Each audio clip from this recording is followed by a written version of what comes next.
Disclaimer, video ini hanya semata untuk memenuhi salah satu tugas PKN. Tidak ada bermaksud menyinggung pihak manapun.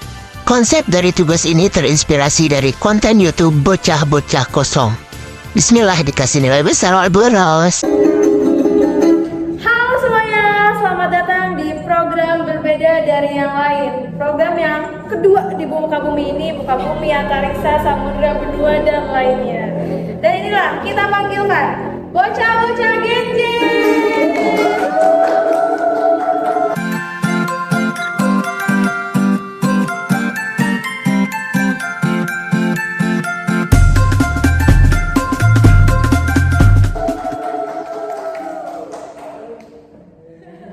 Ini satu lagi mana ya?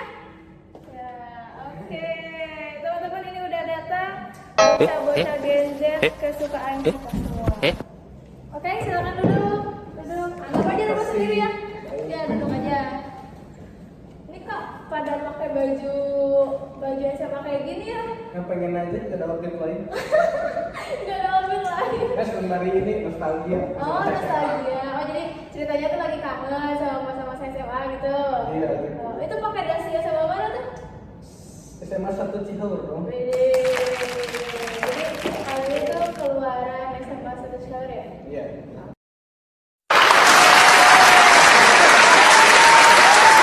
Ngomong nih tentang SMA, kalian dulu belajar apa aja sih? Pas di SMA? Banyak. Apa aja? Mulai dari kimia, fisika, Aduh. kimia, fisik. Pusing gak sih? Pusing banget. Ada nggak sih pelajaran yang kalian suka? Ada. Apa tuh? Pelajaran sejarah. Nah, ngomong-ngomong tentang sejarah, mungkin kalian waktu SMA ingat gak belajar apa aja waktu SMA? Kita pernah belajar masa revolusi ya, tapi kita lupa lagi. Hah, lupa lagi? Oke, gimana kalau misalnya untuk mengingatkan kalian tentang masa-masa revolusi ini, kita undang ada salah satu, dua sejarawan yang mungkin bisa mengingatkan kembali kalian tentang masa-masa revolusi di Indonesia. Kita panggilin aja nih sejarawan kita.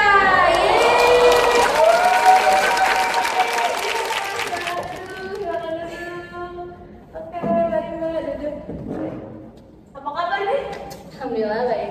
Kok bajunya ini sama ya? Ini tuh emang udah janjian atau ini tuh emang udah ada chemistry-nya gitu karena sama-sama sejarah kalian gitu atau gimana?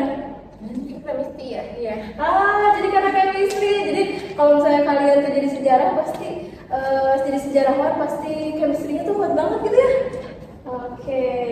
Kita kenalan dulu nih. Kita kan ini belum tahu nih sama kakak-kakak siapa aja. Kita kenalan dulu dari sebelah sini. Silakan. Halo, nama saya Kadea Ferdiana. Halo, Kadea.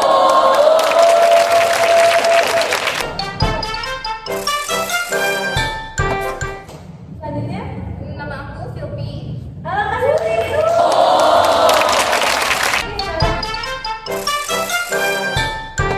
Jadi sekarang ada Kadea sama Kak Silvi. Oh iya.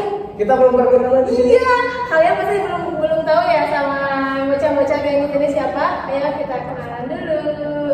Saya Saifullah Hamdani di sini. Oke, halo Saiful.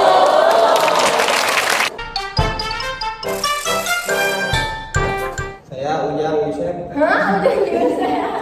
Oke, Yusef.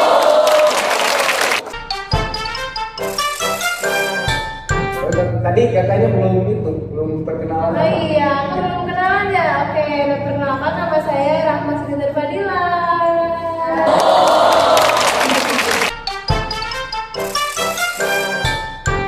Kita pengen tahu dari awal lagi sama saya.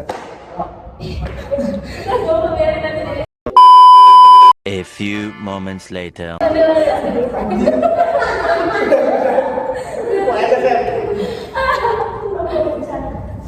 Banyak bencana ya, Masya Allah. Ya lanjut. Kita pengen tahu dari awal lagi lah, dari awal masa revolusi. Boleh. Saya jelasin ya. Nah, pada masa revolusi itu pada tanggal 18 Agustus 1945 sampai 27 Desember 1949, pada PBB ini bentuk negaranya itu negara kesatuan atau negara kesatuan Republik Indonesia. Bentar. Saya pengen nanya ini waktu masa revolusi itu ada apa namanya? wakil presiden nggak? Enggak ada, soalnya ada Perdana Menteri saat itu, jadi nggak ada wakil presiden itu. Terus apa lagi nih, gimana lagi soal misalnya presiden? Nah, bentuk pemerintahnya itu republik, yang mana presiden berkedudukan sebagai kepala pemerintahan sekaligus sebagai kepala negara. Nah, sistem pemerintahan yang dipakai itu sistem permintaan presidensi. Oh, bentar nih, saya mau nanya. Banyak akal krusial ya, ada. Oh, biar tahu kan. Oh, gitu. Oke. Ya, nah, pas pemerintahan apa namanya? Presidensial. Pemerintahan presidensial itu apa sih? Saya lupa. Presiden berkedudukan sebagai kepala pemerintahan sekaligus sebagai kepala negara. Jadi ini apa?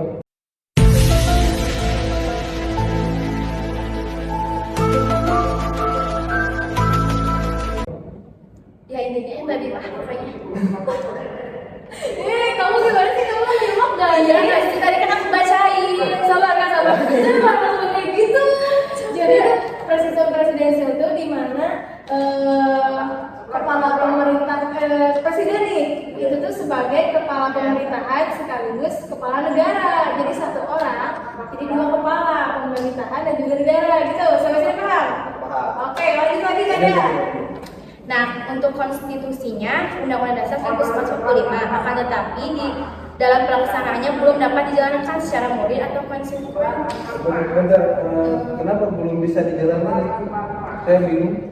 Nah, hal itu dikarenakan bangsa Indonesia baru saja memproklamasikan kemerdekaannya. Jadi baru saja gitu, kayak jadi belum bisa dijalanin gitu, karena kan baru aja merdeka, jadi belum bisa dijalankan pemerintahan tersebut itu konstitusinya. Jadi Kenapa itu kita ya. jalanin lagi? Kayaknya kayak hubungan kamu ya, jalanin aja dulu. Enggak, om.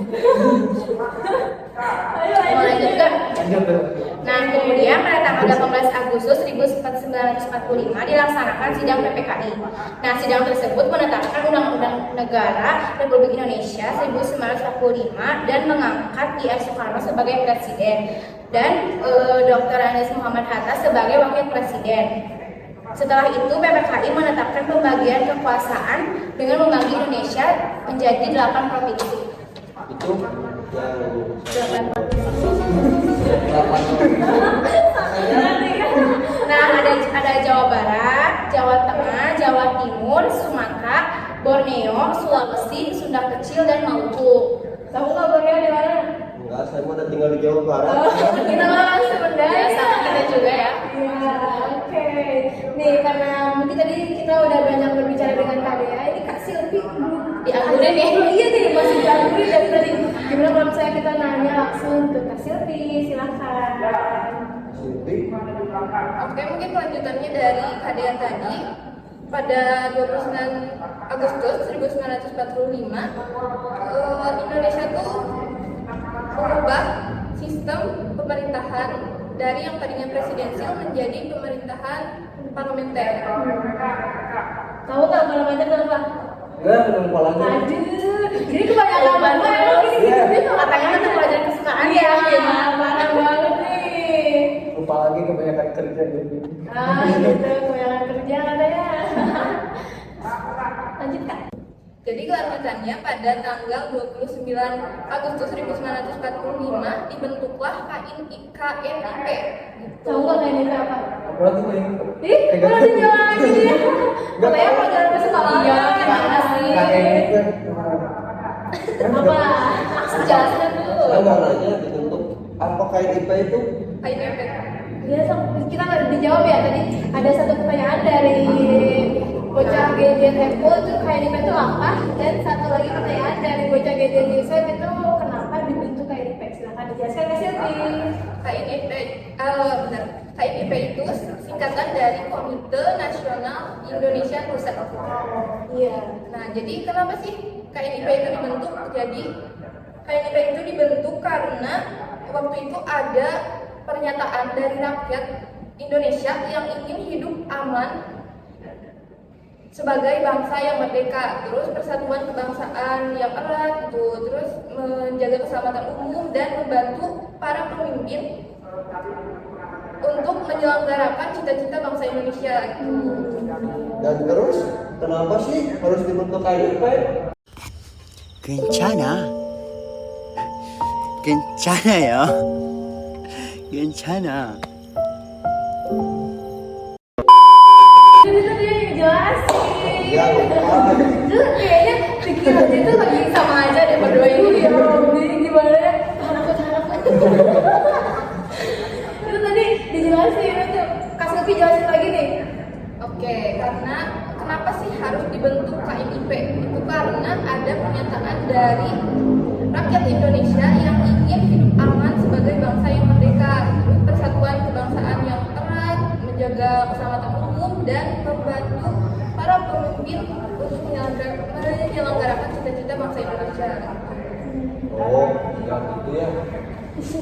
Ayo lanjut lagi Kak Silvi, lanjut lagi.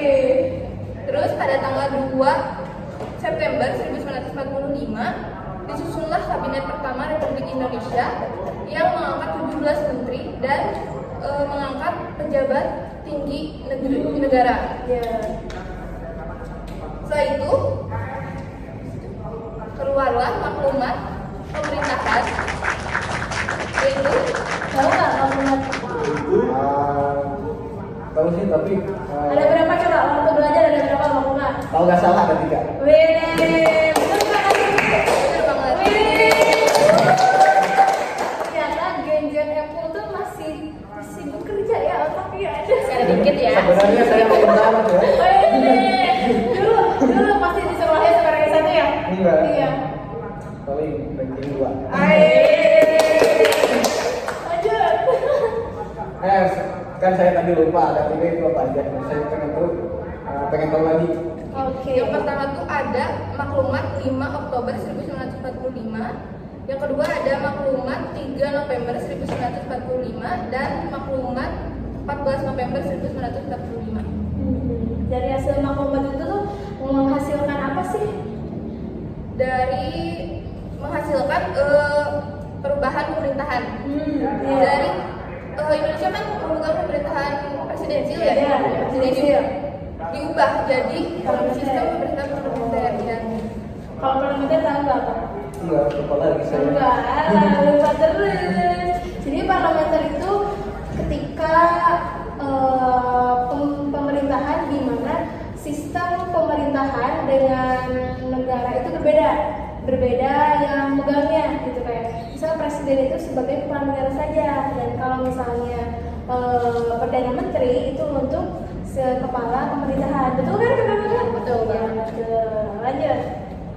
Nah, dari situ terbentuklah kabinet-kabinet seperti kabinet presidensil, kabinet Syahrir 1, kabinet Syahrir 2, kabinet Syahrir 3, kabinet Amir Syarifuddin 1, kabinet Amir Syarifuddin 2, kabinet Hatta 1 dan kabinet Hatta 2.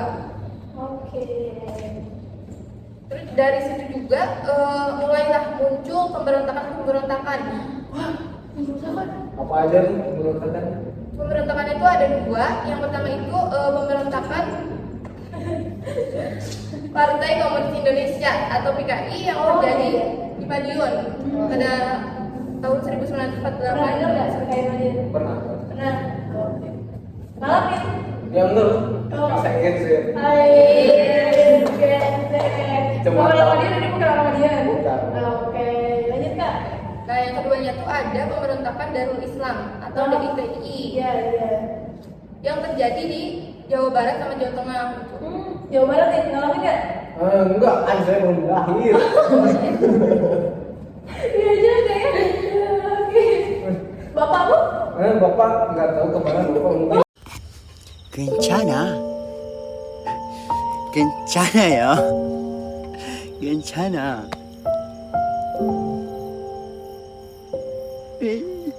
괜찮아. Udah gimana banget? Mungkin ngalamin juga. Oh mungkin nenekmu abahmu? Ngalamin sih kayak Oh kayaknya. pernah ngelawan gitu. A few moments later. Kan itu terjadinya di Jawa Barat ya? Kalian pernah nggak mendengar cerita dari leluhur, nenek moyang, atau kakek, abah soal Enggak. DT? Enggak. Coba kakak tahu. Apa saya keburu mati? Ya, coba Kak ada nggak cerita tentang dari dulu? Ini ada. Ada. Oh, gimana tuh? Jadi awalnya tuh kayak gerombolan tuh Oh, namanya gerombolan. Iya. Oh, iya. Datang ke rumah terus tutup pintu, Hmm? minta beras sama makanan kayak gitu. Itu kejadiannya tuh siang-siang tuh kan? Malam-malam. Oh, malam. Jadi mereka tuh nyerangnya malam-malam? Iya. Oh, katanya sih TNI itu pusatnya ada di gunung ya? Jadi Iya, betul. malam-malam turun tuh. Oh, terus. Udah gitu kan, kalau gak dikasih ya pasti disiksa atau dibunuh gitu kan. Serem juga. Untung kita Gen Z, nggak ada di zaman itu. Tapi anak begal. Oke, terus? Ya udah gitu, nenek moyang kita kayak manipulasi lah, naruh beras depan rumah gitu, biar kayak si gerombol itu tuh yang nyangkanya tuh udah kalau rumah ini tuh udah diambil gitu, udah diambil makannya. Iya. Serem juga ya. Makanya kita harus bersyukur kalau misalnya kita tuh hidup di zaman sekarang. Kita sekarang udah merdeka, udah nggak ada yang namanya pemberontakan. Tapi teman-teman tahu nggak sih apa hambatan terbesar gitu? Apa sih pemberontakan terbesar pada zaman Gen Z? Apa? Handphone, bener gak? Nah, handphone. Zaman sekarang tuh memang sudah tidak ada yang namanya kekerasan pakai militer ataupun ya, fisik gitu ya. Tapi ya sekarang ada di teknologi yang mana itu bisa meracuni kita sebagai Gen Z untuk tidak berkembang dan lain sebagainya. Oke. Iya, betul juga. Jangan disalahgunakan ya. Jangan disalahgunakan ya. Ini not ya buat teman-teman yang nonton, jangan disalahgunakan yang namanya handphone dan teknologi lainnya, internet lainnya gitu ya. Kita harus tetap bijak memilah dan memilih apa aja. Dan jangan juga cepat percaya ya adanya hoax kayak gitu ya. Oke, teman-teman. Masih ada yang mau ditanyain nggak ke kakak-kakak? Mumpung kakak-kakaknya belum pulang, soalnya habis dari sini pasti ada job lagi ya kok. Aduh, Jadwalnya penuh ya.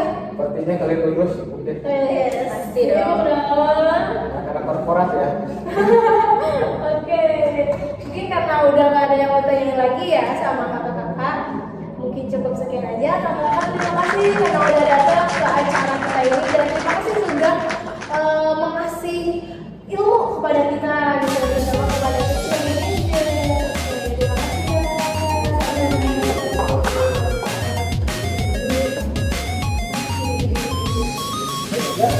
Nah, kita juga mau pamit ya. Ya, udah ya. Pamit undur diri. Dadah. Bye bye semuanya. Terima kasih sudah menonton. Dadah. Terima kasih telah menyaksikan video ini. Jangan lupa like, comment, dan subscribe. Bye-bye.